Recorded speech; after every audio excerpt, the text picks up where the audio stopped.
mau anes-anesnya nggak? Ide pertama namanya bukan Jedi Hercules. Mau tau nggak namanya apa? Ini disensor boleh nggak? Disensor boleh.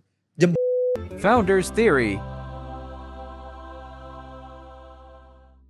Hai folks, kita di Founders Theory, kita akan bahas bagaimana seorang founders itu punya pola pikir, mindset, dan prinsip. Dan hari ini kita kedatangan orang yang dulunya sangat bercita-cita jadi pemain bola. Gio Rando. Halo bro, thank you udah Gue yang thank you. diundang. Aduh, so honored. Gue yang thank you banget. Ini seorang disruptor, dapat Disruptor Award di Finvogue juga tahun lalu.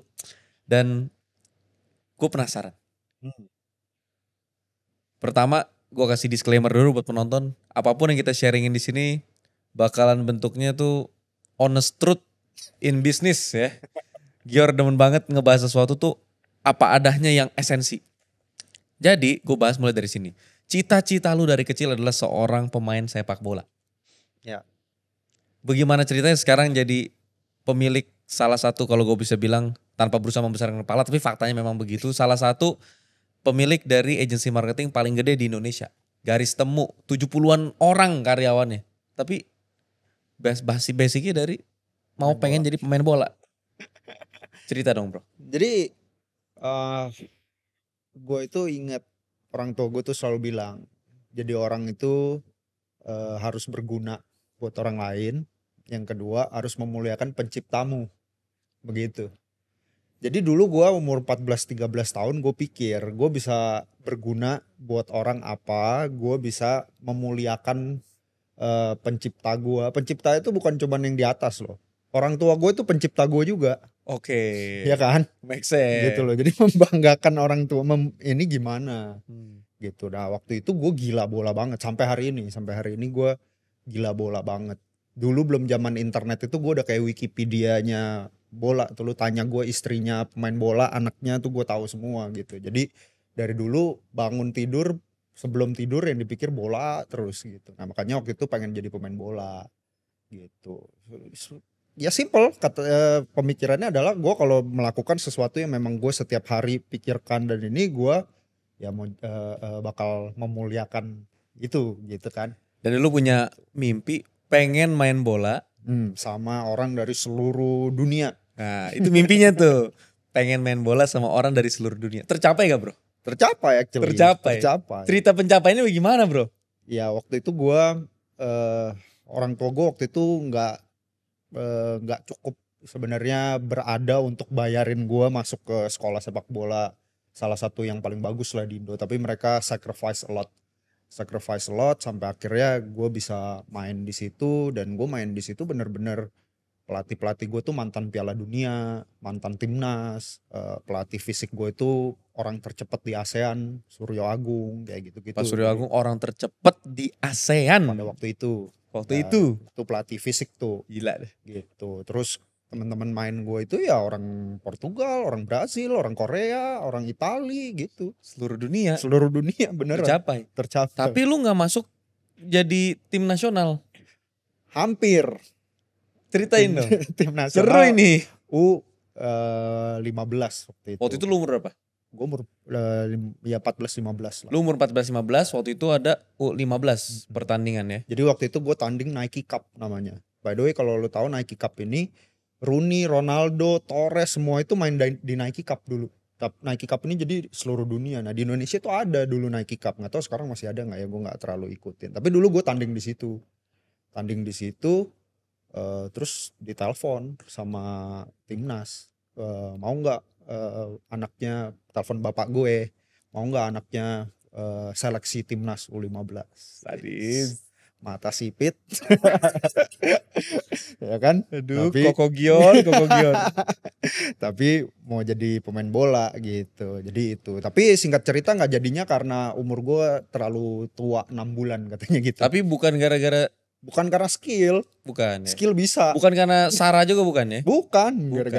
Gara-gara umur. Apakah saranya itu ada? Menurut gue waktu itu at least ya menurut gue sih masih ada ya. Ya, memungkinkan ya sampai hari ini pun ya memungkinkan lah itu dimanapun. Ya. Dimanapun ada mayoritas, ini bukan tentang agama dan sukunya. Bukan. Di luar negeri pun ya pokoknya yang mayoritas selalu model-modelan begitu ya. Ya. Nah, tapi intinya waktu itu gara-gara umur Umur kan bisa gue lanjut. gak jadi ini. Abis itu Itu kan pupus tuh bro. Harapan itu kan kayak lu sekolah tapi sambil sekolah gak? sekolah, tapi gue orang satu-satunya yang boleh bolos sekolah dapat izin dari kepala sekolah. Satu-satunya. Satu-satunya. Karena kepala sekolah gue bilang ini memang pemain bola aja nih gitu. Emang kenapa lu emang terkenal bandel juga di sekolah? Terkenal ya pokoknya kita break istirahat 3 kali, 3-3-nya gue main bola. Jadi masuk kelas itu keringetan. Pulang sekolah main bola lagi. Setiap hari, every single day kayak begitu.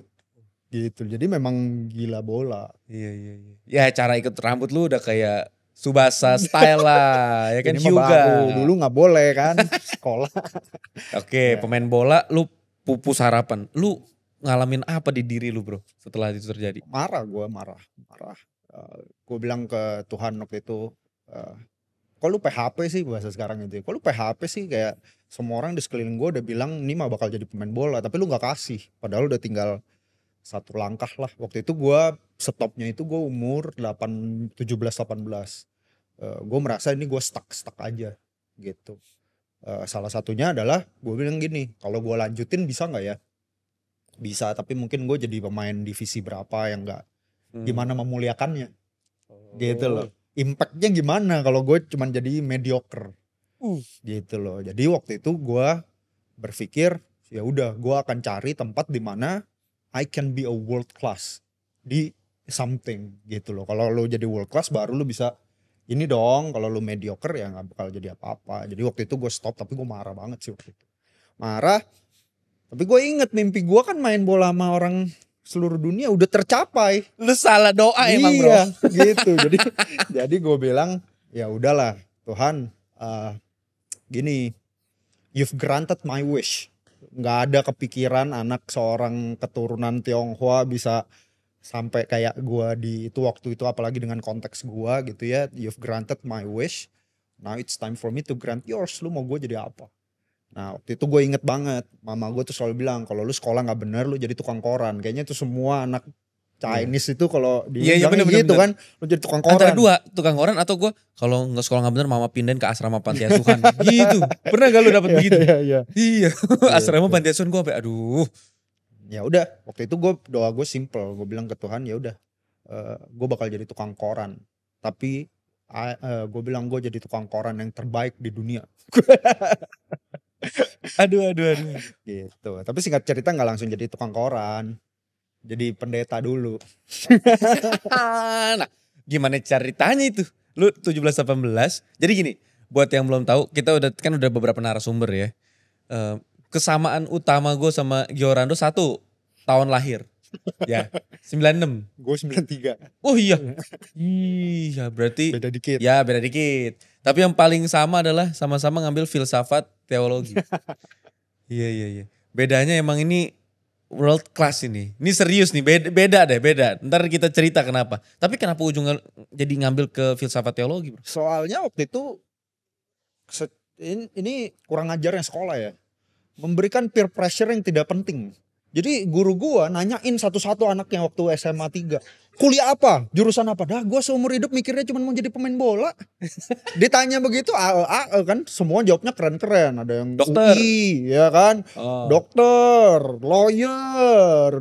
Gue nah bingung kan. Udah waktu itu gua jawabnya teologi di Malang.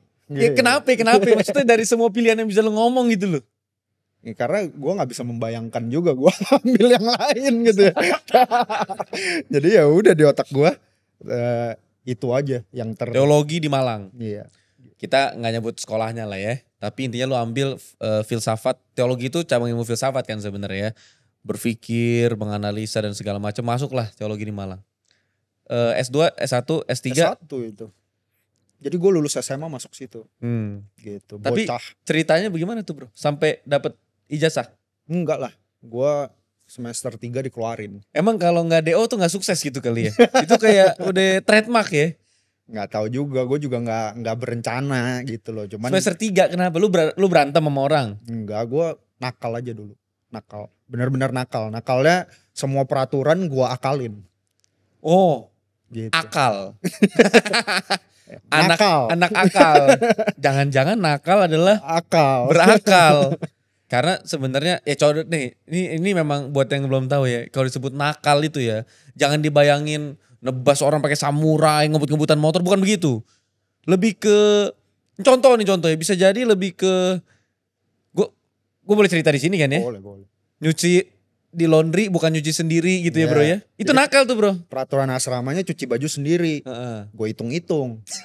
Di Malang dulu ya, nyuci 1 kilo 2.500. Gue hitung-hitung airnya asrama gua, jemurannya asrama gua, beli pewangi, beli deterjen lebih mahal.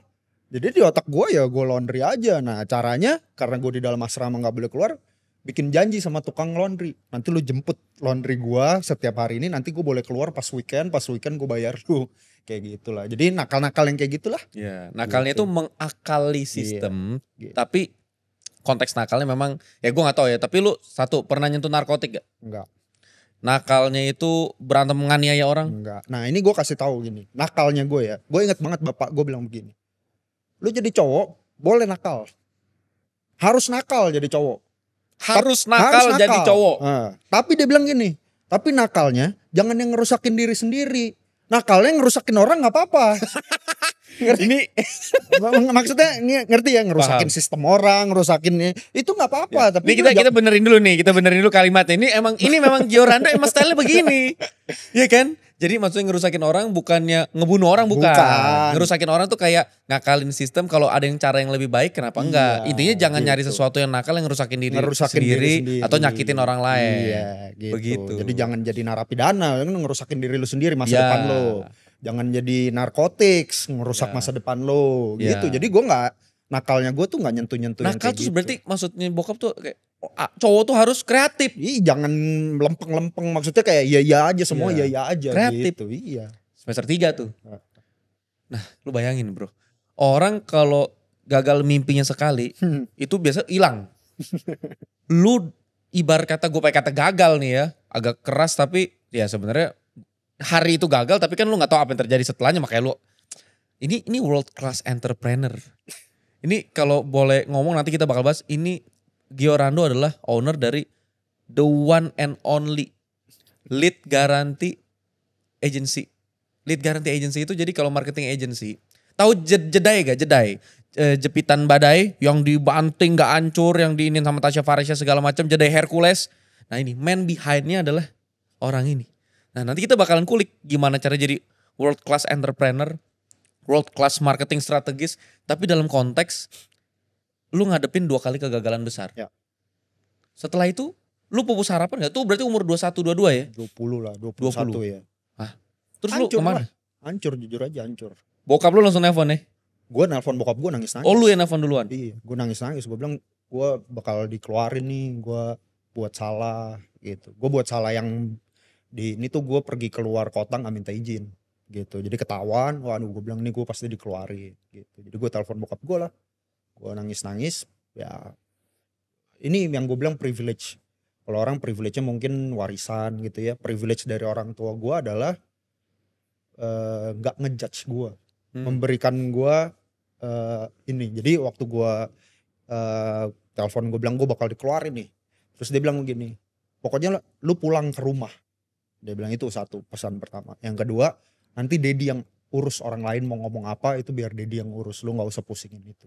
Gitu. Kenapa dia bilang lu pulang ke rumah? Karena dia tahu gue bisa kabur, hilang gitu loh. Memang otaknya ya udah gue gak usah pulang ke rumah, gue kemana aja gitu kan. Jadi bapak gue bilang pulang ke rumah gitu.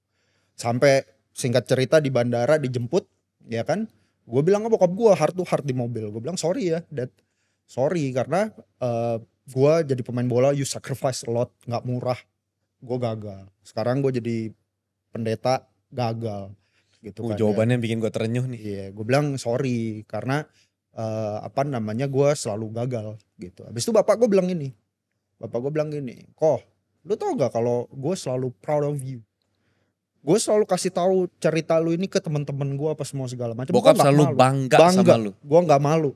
Kenapa? Karena dia bilang bukan karena lu nggak pernah gagal, tapi gue tahu anak gue setiap gagal dia bangkit lagi, setiap gagal dia bangkit lagi.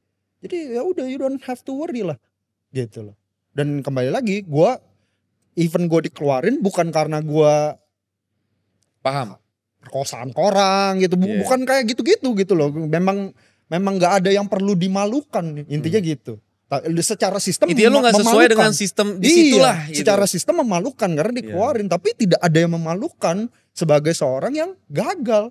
Di bola pun juga bukan karena skill. Iya, gitu loh. Jadi itu yang apa namanya, akhirnya bapak gue bilang itu, yang gue bilang itu privilege. Di saat semua orang lain melakukan segala sesuatu untuk membanggakan orang tuanya, bapak mama gue udah bangga sama gue, even waktu gue ada di kondisi paling terpuruk. Jadi setelah itu gue just do whatever I wanna do, gitu. Whatever you want to do. Setelah Lu begitu, lu butuh waktu berapa lama untuk lu akhirnya lu Jadi gue diskor 1 semester 6 bulan, habis itu gue ambil gap year 1 tahun. Jadi 1,5 tahun sebenarnya. Itu 1,5 tahun tersulit di hidup gue.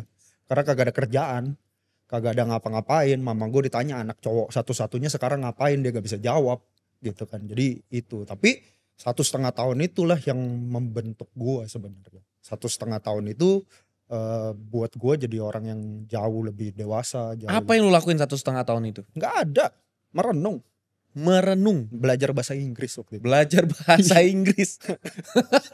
Dari semua hal yang bisa lu lakuin belajar bahasa Inggris kan ya. Di otak gue pokoknya di tangan gue ada apa ya, gue nggak bisa ini, ya udahlah, the very least yang gue bisa ini adalah gue belajar bahasa Inggris dah. Setelah 1,5 tahun? Nah di dalam 1,5 tahun itu sebenarnya gue kepikir untuk sekolah teologi di luar.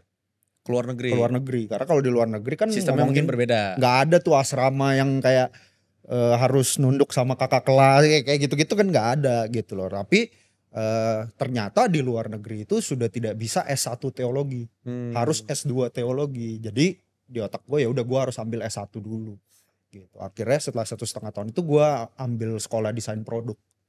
Desain produk di UPH ya? Di UPH gitu. Jadi itu alasannya adalah karena gue mau lulusnya cepet kan, katanya cepet gitu. Katanya desain produk cepet. Katanya di UPH lulusnya cepet. Oh di UPH apapun jurusannya.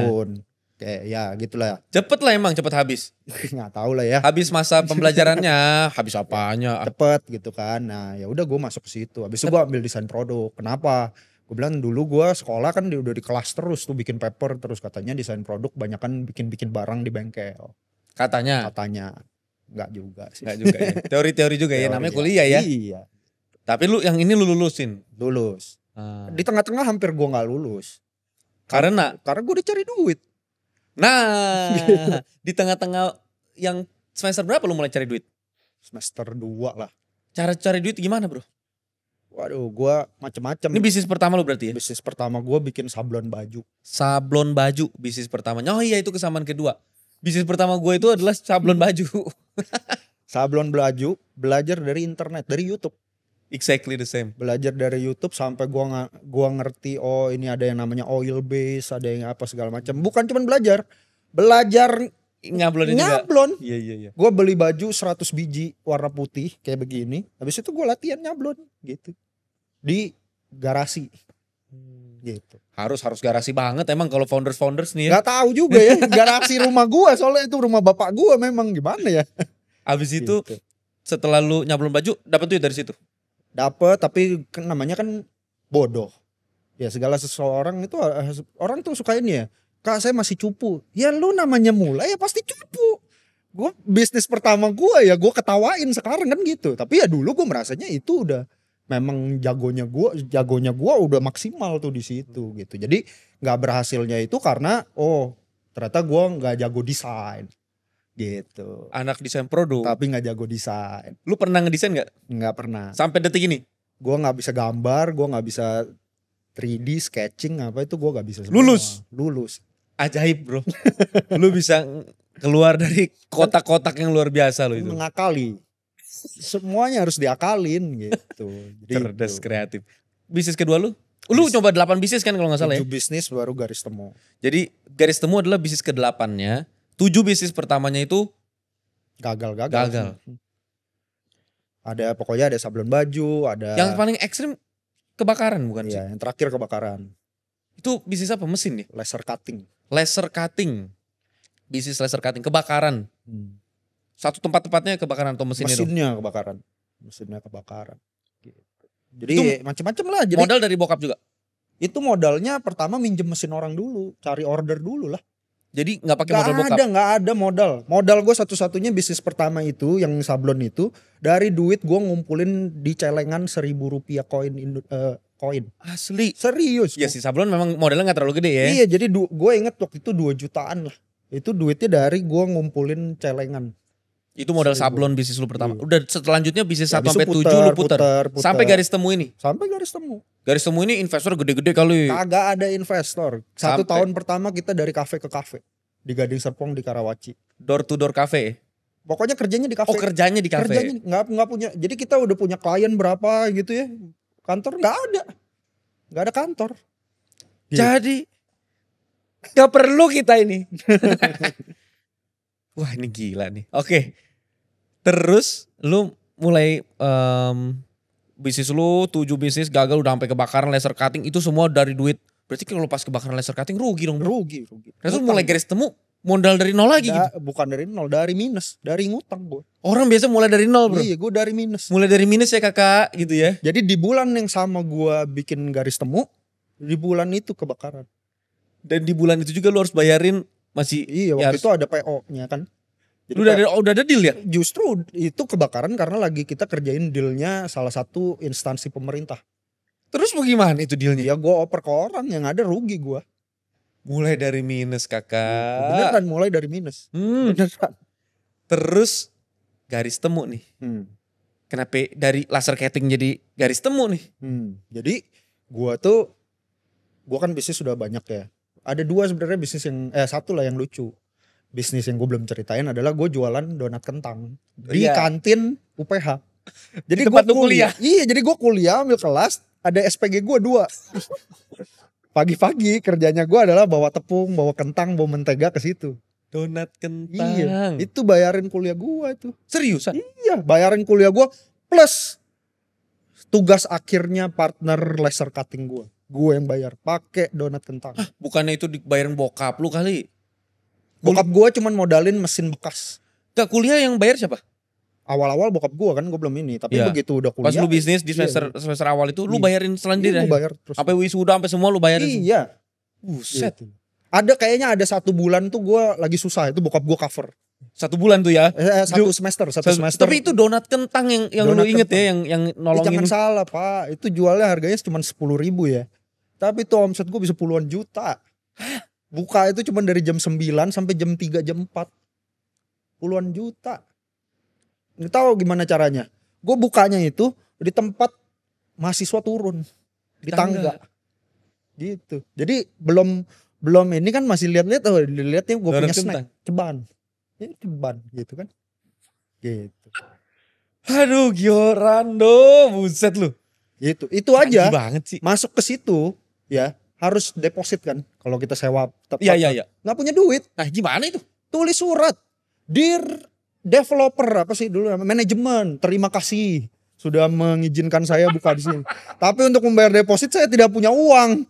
Jadi boleh nggak nanti saya bayar, saya cicil 3 kali lalu saya bayar di akhir bulan. Jadi saya jualan dulu. Gitu literally. Tapi ya ilmu copywritingnya dapat dari mana? Dari kesalahan doa di awal tuh. Iya kan? Pas lu salah doa di awal, saya mau main bola sama pemain luar negeri. Di situ lu belajar, gue kalau nextnya copywriting gue harus jago. Itulah awal garis temutnya. Iya gitu lah, benar-benar makanya gue percaya segala sesuatu itu bisa dibicarakan. Tidak ada di dunia ini yang tidak bisa dibicarakan. Semuanya bisa dibicarakan. Wah, gitu. demen gue nih. Jadi itu. Ya udah dari situ kebakaran. Nah dari bisnis-bisnis itu gue ngeliat, gue ini kan nggak punya network, gue nggak punya apa-apa. Tapi gue ngeliat sekarang mengarah ke digital. Terus gue pikir, kalau ada satu orang kayak gue nih ya, padahal gue udah backgroundnya desainer, tapi gue nggak bisa bikin konten desain, nggak bisa video, nggak bisa apa segala macem. Pasti di luar sana banyak pengusaha juga yang kayak gue. Iya. Ya, ide gue cuman simple aja. Kalau gue bisa fix my problem, ya kan, satu, gue bisa bikin banyak bisnis lagi yang di fix problemnya sama garis temu. Yes. Yang kedua, ada pengusaha-pengusaha lain yang juga punya problem yang sama yang gue bisa fix. That's it. Dan problem yang lu fix adalah problem marketing. Ya, sosial media waktu itu sosial media. Sosial media. Instagram waktu Lu itu. ngerasa lu punya bisnis tapi lu nggak bisa nih jalanin sosial media. Setelah lu hire orang segala macam bisa jalan. Nah kalau lu bisa selesaikan masalah sosial medianya berarti pasti banyak pengusaha yang nggak ngerti sosial media. Ya. Garis temu mulai dari tahun 2018. 2018 sampai sekarang 5 tahun. Agustus kemarin 5 tahun. ulang tahun ya. 5 tahun garis temu sekarang ada 70-an karyawan dengan total selama 5 tahun ini klien lu udah berapa bro? 300 lebih. 300 lebih klien ya. Salah satu klien yang notable itu adalah Jedai Hercules. Dan itu Jedai Hercules tuh brief konsep itunya datang dari si produk lu cuman jalanin doang apa bagaimana? Produk datang belum ada nama, belum ada apa, cuman produk tok. Nama juga nggak ada. Gak ada. Gue yang pikir Berarti semua. lu bisa bantu dari konsultansi sampai level Ujung semua konversi. sampai conversion. Sekarang ya garis temu yang dulu cuman sosial media doang bikin konten. Tapi sosial media aja lu udah bikinin sampai konsep nama berarti ya. Itu setelah beberapa tahun kan. Tapi yang awal-awal banget benar-benar cuman sosial media. konten aja. Habis itu ya kita berkembang jadi bisa bikinin brandingnya, packagingnya, apanya. Jadi gue bilangnya dari konsultan strateginya, idenya sampai all the way to cari lead, all the way to conversion. End to end ya. Jadi dari strateginya mau ngapain sampai terjualnya berapa piece. Makanya tadi dibilang lu sebutnya lead guarantee. Iya. Garansi lead tuh misalnya gini, gue punya bisnis klinik stem cell. Bro, bisnis gue Jakarta Stem Cell Center, tolong dong pegang Ya. marketingnya. Lu bisa bantu dari sisi apa? Dari awal nih, mau ngarahnya kemana? Offline dan online atau full online? Online sedikit offline. Online sedikit offline, terintegrasi lah ya. Terintegrasi. Lu settingin semua perencanaan dan segala macam sampai di level lu bisa garansi leads. Leads itu artinya prospek atau Orang nomor yang sudah tertarik yang kita bisa kontak itu. nama dan nomor kontaknya ya. Iya, Lu bisa garansi. bisa garansi. Misalnya oke deal nih angka segini gue mau oke. Kalau angkanya segini gue mau garansinya 500 lead 1 bulan. ya Let's do it. 500 leads 1 bulan. Kalau nggak dapet bagaimana? Gue cari sampai 500 guarantee namanya. Gitu. Menarik. Belum ada tuh bro yang gue lihat begitu. Emang lu suka bikin yang unik-unik ya? Ya harus yang nggak ada kan. Iya benar. Tapi itu menjawab permasalahan karena kan orang di mana-mana pasti mikirnya karena ini kan penonton kita kan pemilik brand. Ya. Jadi kita pasti mikirnya ya yang pasti-pasti aja lah. Karena gue pelaku juga. Pelaku begini, pelaku 2 ya. Pelaku I'm a businessman. Jadi gue nggak pernah bilang I'm a marketer. I'm a businessman. I created businesses gitu ya. Jadi gue tahu bisnis itu gak bisa cuman konten-konten doang, apa segala cantik-cantik doang, nggak bisa, nggak ada metrik. Ya kita darahnya Awareness. bisnis, iya darahnya bisnis kan revenue dong, gitu kan. Tapi yang kedua, gue juga harus mengakui, gue pelaku juga, gue banyak kecewain brand. Dengan apa? Dengan euforianya sosial media, semua business owner pikir sosial media adalah the magic wand. Simsalabim bisnis lu gede kalau di sosial media. Ya. Betul. Nyatanya Tidak tidak begitu. seperti itu. Dan gue harus mengakui banyak brand yang kecewa karena ekspektasinya pakai sosial media naik bisnisnya, tapi yang kita buat konten. Inilah maksudnya honest. Honest, Honestnya beneran, sampai bener. begini nih. Bener. Ya. Jadi gue tahu kalau di luar sana banyak yang ngatain gue sangat mengerti. Iya. Ngatain garis temu ya ini. Gue sangat mengerti karena apa? Gue bisa guarantee you this is not only our problem. Iya pasti betul. Ya kan? Semua. Ya. Dan sebenarnya kalau mau dibilang problem, ini belak-belakannya. Gue nggak ngebela lu karena lu ada di sini sekarang, tapi sebagai sama-sama pebisnis, kita mikirnya, ya jelas kesalahannya letaknya ada di pengambil keputusan bisnisnya. Ya dia menentukan sendiri bahwa kalau gue hire nih begini, gue minta bikin konten jadi. Nah itu kan ekspektasi siapa yang setting. Ya terus kesalahannya dari kita agency, bisa pak ya namanya mau dapet omset, mau dapat klien kan. Dua-duanya misinformasi dan misekspektasi ya. Jadi gue bisa ini ya, pasti penonton di sini gue bisa guarantee most of them yang pernah pakai agency pasti kepahitan. Bahasanya teologis ya, kepahitan. Kepahitan pasti. Heeh. Gitu loh. Nah, itu kenapa gue terus ngotak-ngatik lagi. Itulah kenapa lu sampai di level sekarang lead guarantee. Iya, karena bullshit lah ini lu bagus apa segala macam. Kalau lu bisnis bukan yang touch pointnya banyak, lu punya distributor banyak, bullshit lah. Ya. Bagus-bagus ya Untuk gak sih? beberapa bisnis harus Betul. kita akui social media only itu works buat mereka bro. Karena mereka sudah punya touch point-nya, distributor di mana-mana, orang bisa beli di mana-mana gitu Ya. loh. Tapi buat bisnis yang tidak ada itunya, Iya, nggak bisa iya, gitu. betul. Jadi memang mungkin nggak semua bisnis perlu agensi yang end to end, Betul. tapi di beberapa bisnis yang nggak begitu ya butuh end to end sampai ada lead guarantee. Oke. Jeda Hercules konsepnya dari mana? Itu lu yang pikirin, tim lu atau bagaimana sih konsep itu? Konsep besarnya gua, yang turunin ya tim gua lah, yang bikin packagingnya apa itu kan udah bukan gua. Poin gue adalah ini kan konsepnya yang gue tangkap adalah selama ini istri gue sendiri gue temenin nyari jepitan tuh jujur aja ya. Ujung-ujung kita akhirnya beralihnya ke jeda Hercules beneran. Walaupun pada akhirnya karena ukuran produk istri gue jadi punya dua opsi. Kecil-kecil. Ada yang gede ada yang kecilan dikit. Nah cuman itu ini gue gak tahu ya ownernya, gue sempat 2 kali lah ketemu sama ownernya. Produknya itu beneran istri gue kan bilang ini jepitan badai lu yang di banting diapain tuh kuat. Gue pegang langsung gue banting depan dia. Patah. Tapi patah. Gue lihat kan gue banting kenceng banget bro. Patahnya gini, gue bisa Ujungnya doang. exactly. Yang patah itu tidak membuat dia tidak bisa operate lagi, betul kan? Iya. Gitu. Ujungnya doang. Gue kan orang ya namanya gue suaminya ya kan, gue banting tak gitu. Pas gue lihat patah ujungnya doang. Gue bilang, waduh, kuat juga nih. Gue ambil yang lain, gue banting. Kalau posisi banting gue nggak tepat banget, susah banget patahnya. Masalahnya produk lain bro. Gue nggak ngomong produk apapun lah. Istri gue udah muter-muter sebagai produk. Itu gue banting itu udah pasti hancur burak bro. Kebelah dua, Iya. pasti gitu. Pernya itu kan tek. Ya. Pertanyaan gue adalah, itu kan sebenarnya karena memang kualitas produk. Yes. Kalau orang lain bikin begitu juga, bagaimana bedanya kan? Kalau kita ngomong cuma jualan karena nih jepitan gua ya kuat. Ya semua jepitan bisa jadi bikin ya, apa susahnya sih bikin jepitan yang lebih kuat. Itu kan ekonomi wise aja kan.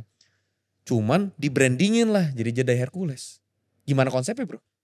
Sebenarnya ini makanya gue bilang kalau mau dibilang ada hokinya. Hokinya adalah good marketing with good product. Gitu loh. Jadi gue bilang no amount of marketing, no amount of apa yang jago ini can solve a shitty product. If your product is shitty, then it's shitty. Gitu loh. Tapi gini, shitty dalam arti begini, mungkin marketing bisa membuat orang beli pertama. Tapi tidak beli kedua kalinya karena shitty. Tapi benar marketing bisa gak membuat orang tergoda untuk beli yang pertama? Bisa. Contoh, dulu tuh ada cerita satu miliuner. Dia jadi miliuner di Amerika itu jualannya pet rock. Ya. Tahu kan nih ceritanya kan? Batu dijadiin itu. hewan peliharaan. Jadi miliuner marketing. Tapi ya mana bisnisnya sekarang? Nggak sustain. Nggak ada karena ya it's a shitty product lah basically gitu loh. Jadi bisa nggak marketing ini bisa, tapi to make a sustainable business you need a good product. Itu udah kalau kita punya restoran, marketing bisa datengin orang ke restoran lu, tapi marketing nggak bisa bikin orang datang 2 kali. Datang 2 kali ya pas dia makan enak atau enggak kan gitu. Nah jadi itu perpaduan itu menurut gua gitu loh. Jadi memang produknya solve real problem apa semua segala macam, and then kita packingnya ini. Mau anes-anesnya nggak? Ide pertama namanya bukan jeda Hercules. Mau tau gak namanya apa? Ini disensor boleh nggak disensor boleh? Tapi ini Jembut. Jembut. Oh. Kenapa? Jepit rambut. Iya, pakai T kan? Jepit rambut. Iya. Gitu loh. Jadi itu ide awal ya. Obviously nggak jadi. Tapi itu ide Iya. gua pertama bagus nih. Jepit rambut.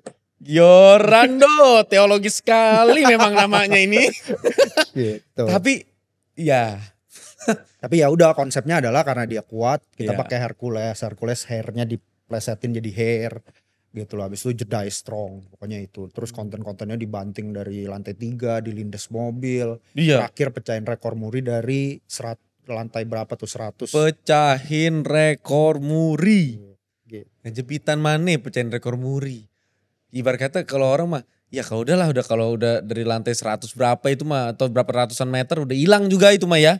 Cuman ini poinnya adalah segitunya mau dibentuk branding.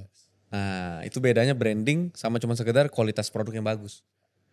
Produk yang bagus, marketing bagus jadi. Produk jelek, marketing bagus, sekali beli doang. Produk bagus, produk jelek, marketing jelek, udah lupain aja dah. tapi produk yang bagus, marketingnya jelek, apa yang kejadian? Bisa organically, Mulut ke mulut aja ya? mulut ke mulut. Cuman putaran bisnis lu nyampe nggak Lambat. RPM-nya? Kan lu ada cost, lu ada apa segala macam. Dengan begini, seharusnya marketing agency itu bukan yang bikin bisnis tuh sukses. Bukan. Marketing agency itu cuman katalisator atau pelicin Yes. peningkat kecepatan eskalasi growth-nya bisnis. Gue Jadi- bilangnya adalah multiplier. Multiplier tepat. Gitu. Jadi multiplier kalau 0, Dikali berapapun jagonya 0. 0. Gitu. Jadi kalau kapan kita butuh marketing agency?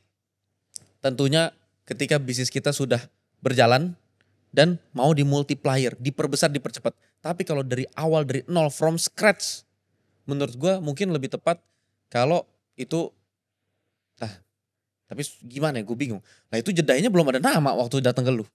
Produknya kan udah oke. Oh, dari awalnya ya untuk jadi produk itu kan udah banyak pemikiran bisnis Ya. dan segala macam, dan berarti ownernya udah sangat memikirkan ke depan ini. Itu risetnya 2 tahun. Iya, untuk bikin itu ya. Bikin itu. Ah, ini story kali. Ya, Beneran boleh 2 lu- tahun ya. Boleh lu tanya sih. Waktu itu sih gue dibilangnya 2 tahun. Gitu. Iya, tapi poin itu berarti dia benar-benar udah mempertimbangkan dengan sedemikian rupa, dan good product ketemu good marketing, bres, jadi.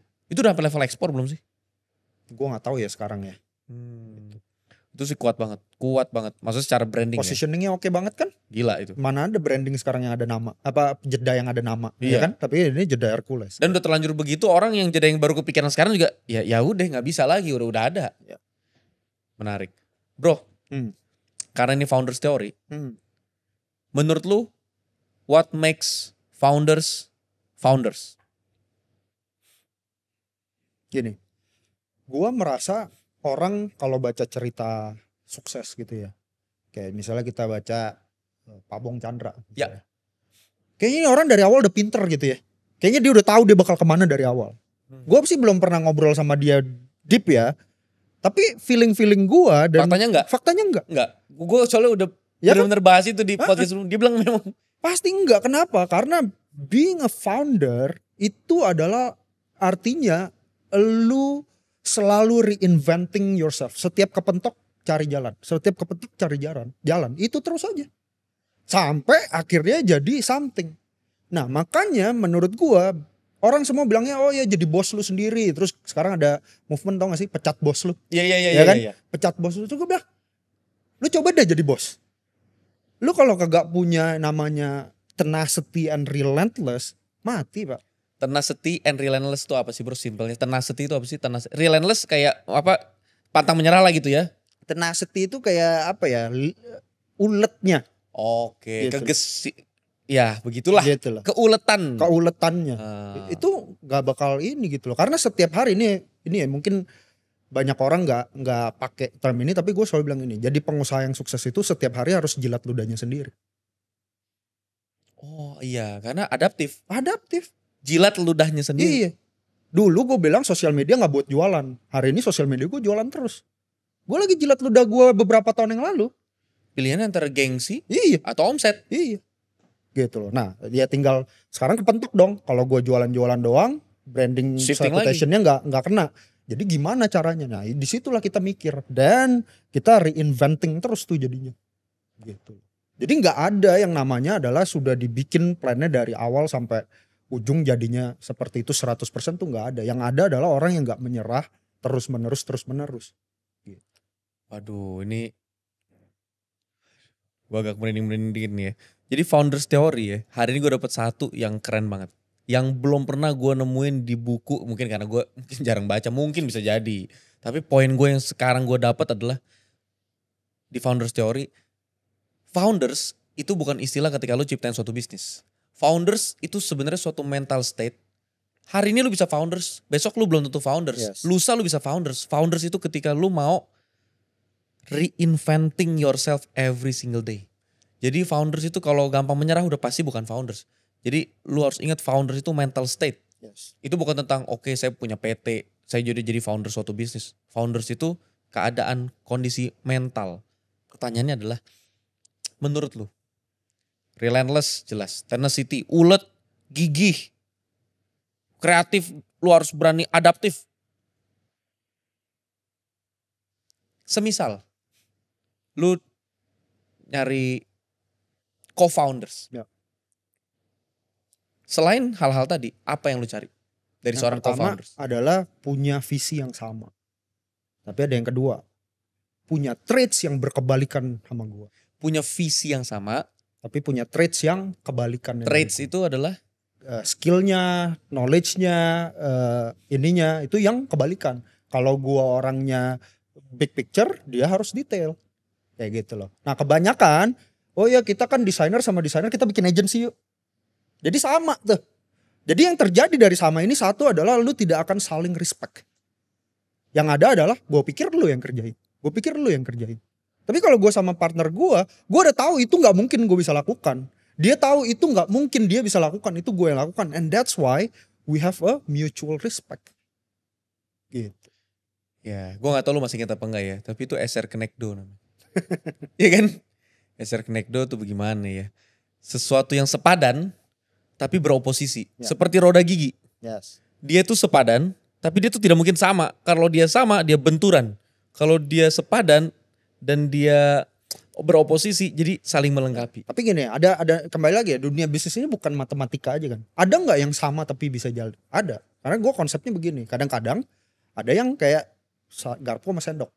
Oke. Ya kan? Kadang-kadang sumpit. Kadang-kadang sumpit. Ih, lu bikin dari mana sih? Gak tahu. Baca buku lu? Kagak. Iya lagi bener. Nah, cuman begini. Kalau lu makan sumpit ya makannya mie dong. Cerdas. Bener. Jangan lu sumpit makannya steak. Iya bener. Gitu loh. Kalau lu mau makannya steak ya lu pisau sama garpu. Artinya kalau dibahasain ke bahasa gue bisa aja sama. Tapi ya nggak berlaku di semua konteks Gak bisnis. semua bisnis. Iya. Bener. Bisa jadi contoh nih, contoh yang sama misalnya yang sumpit. Misalnya contoh. Ini gak berlaku di semua konteks. Dokter estetik sama dokter estetik nyatu, kita bikin aja yuk satu klinik bareng. Bisa jadi. Dia gak terlalu ngandelin bisnis main atau apa. Pokoknya ya Karena lebih ke udah punya loyal base. Iya, Jebret. udah kita bikin jadi satu bisa. Tapi ya kalau buat seorang Gior itu lebih ke garpu sendok. Iya. Yang lu cari adalah visinya sama. Maksudnya besaran juga sama. Gak mungkin sendok kecil pakai garpu gede. Tapi beda. Apa lagi bro? Kalau ngomongin tadi ya keuletan gigi. Gue cuma mau bilang gini. Ini gue lagi bikin konten. Gue satu hari gue ngeliat ke Apple Music gue. Terus gue cari ini. Bruno Mars tuh sekarang nyanyi lagu apa sih? Dulu zaman gue Bruno Mars itu kan banget lazy song. hype. Udah bukan lazy song. Kemarin gue udah ketemu. Aduh gak ada sinyal. Tolong cariin deh Bruno Mars lagu terakhirnya itu apa. Gak ada yang tahu. Iya gue Gue juga gak tahu jujur. Iya gitu. udah pasti kita gak tahu dah. Tapi kalau lu lihat. Ya. Yang nge-like lagu itu jutaan. Oke. Pertanyaan. Kalau yang nyanyi lagu itu penyanyi yang bukan Bruno Mars. Kira-kira lagu itu bakal di-like jutaan gak? Jawabannya, Mungkin gak. Jawabannya enggak. Karena bukan Bruno Mars. Exactly like your wife. Hari ini istri lu nyanyi lagu apapun ada yang denger. Ya. Kalau ditanya benar-benar apakah dia merasa semua lagunya itu Enggak. on top? Enggak. Tapi ada yang denger. Enggak. Kenapa Bruno Mars bisa kayak gitu? Karena dia punya satu lagu yang namanya Grenade. Oke. Ya. Ya. Setelah Grenade semua lagu jadi hit. Oke. Sebelum Grenade ya nggak ada yang tahu Bruno Ya. Mars berapa. Gue gagalnya 7 kali. Ya. Cerita gagal. Ya, Iya. garis temu lumayan sukses, berhasil lah gitu ya. Berhasil lah. Ya berhasil lah ya kan. Cerita berhasil dong. Semua gagalnya gue jadi cerita berhasil. Hari ini ditanya ceritain cerita berhasil lo. Gue ceritanya gagal. Iya kan? Semua gagal lu itu. Nah makanya gue kata-kata gue adalah gini. You only need to succeed once. Setelah itu everything is easier. Semua orang mau cari lu. Semua orang mau partneran sama lu. Semua orang mau bisnis sama lu. Semua, it's gonna be easier. Cuman banyak orang mati di sebelum grenade-nya itu.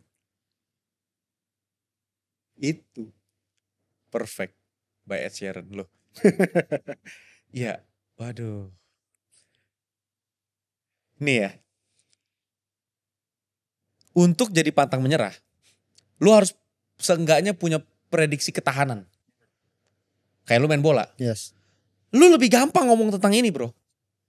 Karena lu sadar gak sadar, gue gak tahu sebelum lu pernah merenungin atau gak merenungin. Tapi kenapa lu harus Mungkin salah satunya lu harus di drill gitu ya. Di sepak bola dilatih mental, fisik. Fisik itu sangat berpengaruh sama mental. Supaya lu punya ketahanan seorang entrepreneur. Yes. Tapi kemudian lu dibikin jalannya patah. Supaya diajarin 2 kali bahwa relentless itu artinya lu udah berusaha semaksimal, segila-gila lebih dari yang lu pikirin lu bisa lakuin. Pun masih bisa gagal. Yes. Lu harus tetap senyum dan lu jalan lagi. Yes. Dan itu yang bikin garis temu sekarang. Kalau mau ditanya, apakah hari ini kan orang sudah berhasil? Enggak, setiap hari juga gagal kok. Founders mental state. Iya, setiap hari gagal. Gitu loh. Apakah semua launching produk kita berhasil? Apakah semua klien kita happy? Enggak. Apakah semua service yang gue bikin jalan? Enggak juga. Gitu loh. Jadi gagal itu sebenarnya temennya founders. Yes. Gitu loh. Nah, kebanyakan orang kan nggak mau gagal. Gitu loh. The one who never give up called founders. Kalau lu hanya mau berhasilnya doang, lu nggak cocok jadi seorang pebisnis. Lu harus bisa. Nah, masalahnya kan gimana lu antisipasi dan mengukur kegagalan. Banyak yang bilang begini, kan gue adalah pembaca. Gue yakin, yang kali ini gue yakin gue satu-satunya. Gue ngisi podcast bisnis yang gede banget, mungkin detik ini dia podcast bisnis terbesar. Podcast kasih solusi. Viewers di TikTok 1,3 juta konten gue. Komennya 1.200. Satu persatu komen gue baca dan gue bales satu persatu. Ada yang gue sharing ilmu gini bro. Komennya gini, goblok. Waduh serem gue baca komennya. Tapi yang positif jauh lebih banyak. Cuman gue baca. Tapi sampai akhirnya gue nemu ada beberapa orang bilang gini. Kalau kita bilang pebisnis harus siap gagal, masalahnya peluru saya sedikit, modal saya sedikit, waktu saya terbatas. Buat yang lain mungkin kalau gagal nggak tahu lah gimana caranya dia bisa bangkit lagi dengan modal yang lain atau apapun. Masalahnya apakah itu nggak terkalkulasi gagalnya? Sedangkan buat dia beberapa orang yang komen, kalau dia gagal, dia nggak bisa maju lagi karena udah habis semuanya di situ. Gimana cara lu gagal yang cantik gitu? Gagal yang bisa lu bangkit lagi kan gak semudah itu. Yang pertama adalah ya mengambil resiko sesuai dengan yang kita bisa stomach. Waktu gua pertama 7 bisnis itu gua gak pakai duit bank misalnya. Ya dong gua gak bisa stomach itu. Bisnis gua aja modelnya belum jelas. Ya gua pakai duit celengan gue. Kalau gua hilang duit celengan gue worst case apa? Nggak, Ya gua udah nabung nggak lagi, jajan celeng ya. lagi gitu kan itu gitu loh. Jadi itu. Yang kedua, I think yang kayak begitu-begitu kayak gue udah gak punya apa-apa lagi. Emang sekarang punya apa?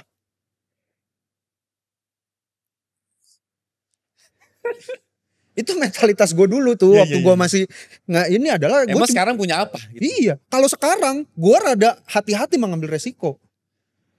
Gue punya puluhan orang, ya kan. Bukan cuma puluhan orang itu punya keluarga. Gue nggak bisa sembarangan. Tapi dulu waktu gue sendiri, waktu gue mulai, Nothing tulus. Gini, ini beneran pemikiran gue waktu itu. Worst case skenario apa? Gue gagal, miskin. Oke, miskin terus gimana? Gue harus hidup setiap hari. Oke, gue hidupnya gimana? Makan Indomie. Sampai hari ini gue suka makan Indomie. Ya, Axton Salim ini bisa nih kena nih. Gitu loh. Jadi di otak gue, ya udah gue makan Indomie aja for a period of time sampai gue maju lagi. Gitu loh. Kedua, gue bilang oke, worst-nya lagi selain itu apa? Gue jadi narapidana. Masuk penjara. Karena orang su gue misalnya gitu ya. Di penjara berapa lama? 10 tahun. Waktu itu gue umur 20 tahun kan. Gue keluar masih umur 30. Kalau gue mati umur 90 gue masih ada 60 tahun. Itu pemikiran gue. Literally itu. Worst-nya lagi. Mati ya sudah selesai juga. Gak ada penyesalan. Literally nothing tulus. Nothing tulus. Itu pemikiran gue waktu itu. Oke, tapi gue jadi penasaran kesini nih bro.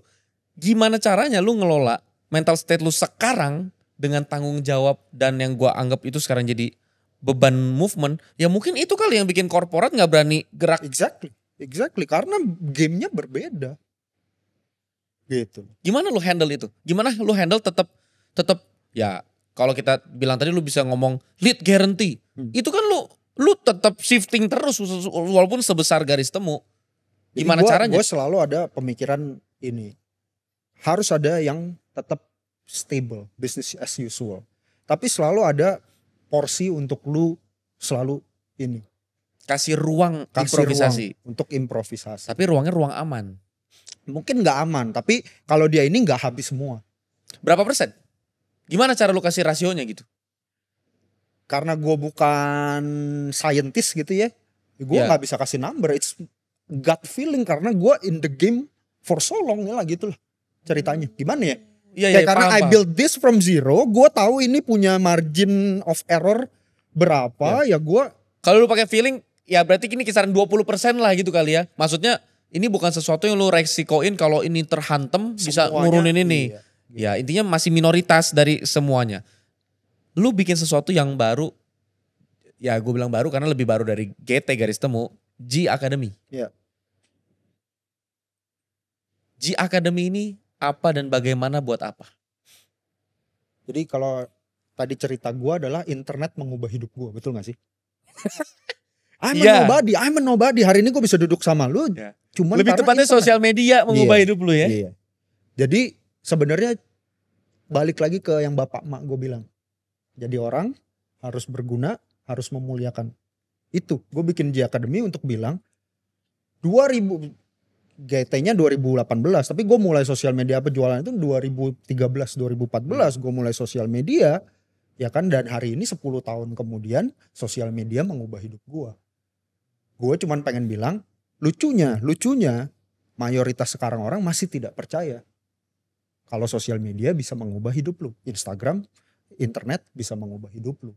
Jadi gue cuman mau ngajarin, bukan ngajarinnya gimana ya, gue bukan mau ngajarin orang jago-jago, enggak. Gue mau jadi katalis tadi. Dari orang yang bilang I'm not a social media person. Terus gue kasih tahu caranya, gue cobain, iya juga ya. Oke. Gitu. Jadi J Academy kalau gue bilang ya, kalau garis temu itu multiply omset bisnis, G Academy multiply orang yang kayak Gior. Bisa dibilang iya, karena itu ya. Gue mau simpel aja ya Iya. kan. Artinya multiply orang kayak Gior adalah lu ngajarin orang menjadi seperti lu dalam artian yang lu ngerti. Ya lu kan gak mungkin ngajar dia finance Yes. atau maksudnya legal. Lu ngajar dia yang lu ngerti. Dalam hal ini sosial media, karena sosial media atau internet yang ngerubah hidup lu. Yes. Oke. Gue ngajarin finance legal gak? Iya. Yang sesuai dengan yang gue ngerti. Iya. Gue gak berusaha jadi expert legal. Gue namanya Gior. pebisnis kan harus tahu semua. Iya. Ya yang gue tahu segini, gue ada orang yang lebih pinter, tapi Lu gue tahu segini. Ya, itu gue share. Multiplikasiin diri lu lah. Iya. Gitu. Bentuknya itu kan sepemahaman gue ya.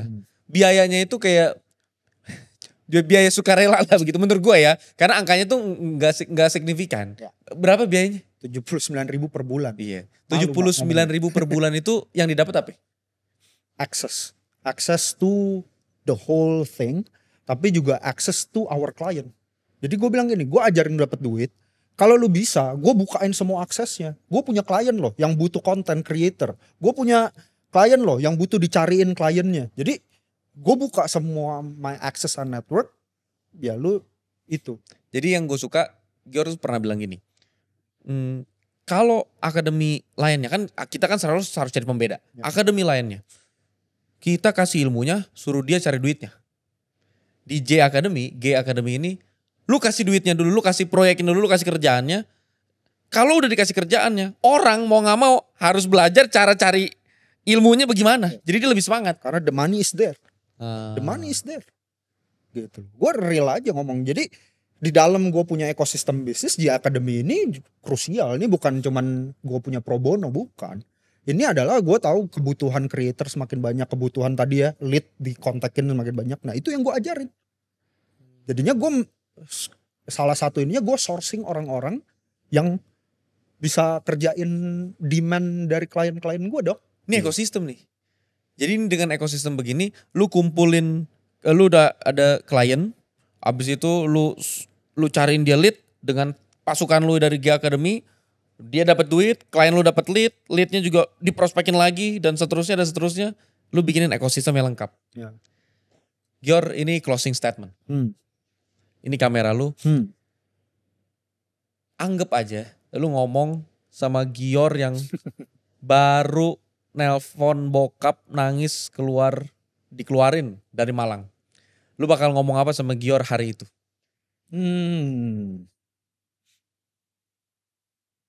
I think gue nggak mau bikin ini jadi kayak statement penyesalan karena gue tidak menyesal di hidup gue gitu ya. Yes. Jadi ini adalah yang akan gue ingetin. Gue cuma mau bilang begini.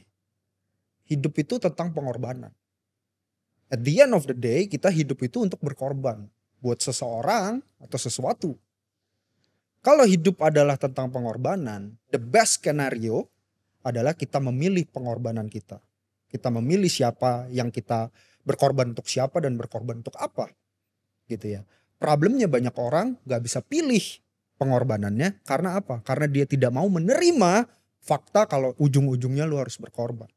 Nah jadi lu masih umur 20 tahun. Ya kan? Satu-satunya cara untuk lu bisa dapat the best case scenario adalah lu berkorban sebelum lu dituntut untuk berkorban. Jadi ketika nanti lu disuruh berkorban, ya lu udah berkorban anyway kok. Gitu loh. Jadi ketika teman-teman lu nongkrong jalan-jalan ke luar negeri, clubbing semuanya dan lu kerja sampai jam 3 pagi, tahulah kalau itu adalah pengorbanan yang akan buat lu apa? Nantinya lu bisa memilih pengorbanan lu. Waktu nanti lu umur 30 tahun lu tetap berkorban setiap hari.